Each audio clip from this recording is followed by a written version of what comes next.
Mais ce que je suis en train simplement de vous dire, c'est que cela avait été possible avec la loi qui existait déjà. On n'avait pas besoin de faire ces modifications. On n'avait pas besoin de modifications pour faire ça. Lorsque dans la loi, on vous dit on peut décréter l'état d'urgence justement quand il y a des urgences et des crises et des autres, dans le terme urgence, vous avez à peu près ce que vous voulez faire. C'est pour ça que je vous dis, il l'a fait dans la première phase.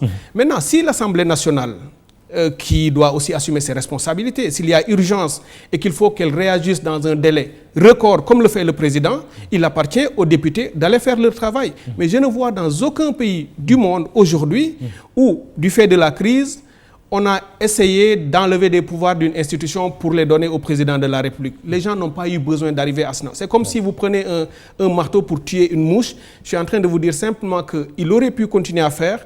Les ministres, les maires et tous les responsables au niveau territorial décentralisé avaient, avec les lois qui existaient ici, tous les pouvoirs pour pouvoir faire ce qu'ils avaient à faire. On a l'impression qu'on est juste en train de restreindre davantage des libertés. Et si vous voyez ce qui s'est passé un peu avant, il est comme dans une sorte d'agenda. Un agenda qui serait quoi?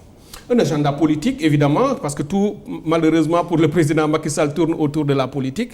C'est un président qui, aujourd'hui, semble être dans une logique consistant à... On le savait, la fonction présidentielle au Sénégal était déjà hypertrophiée. C'est le président qui a une sorte de prépondérance extrême vis-à-vis de tous les pouvoirs. L'Assemblée nationale n'était que sa chambre d'enregistrement. Si aujourd'hui il se positionne comme l'alpha et l'oméga des institutions, comme il a d'ailleurs eu à le dire dans son message, après le message à la nation, lorsqu'il faisait face à la presse, qu'il semblait être dans une logique de tenir tous les pouvoirs pour pouvoir déployer un agenda politique. Mais ça, malheureusement, ça va à l'encontre. Et c'est ça que je vois souvent comme contradiction dans l'approche du président.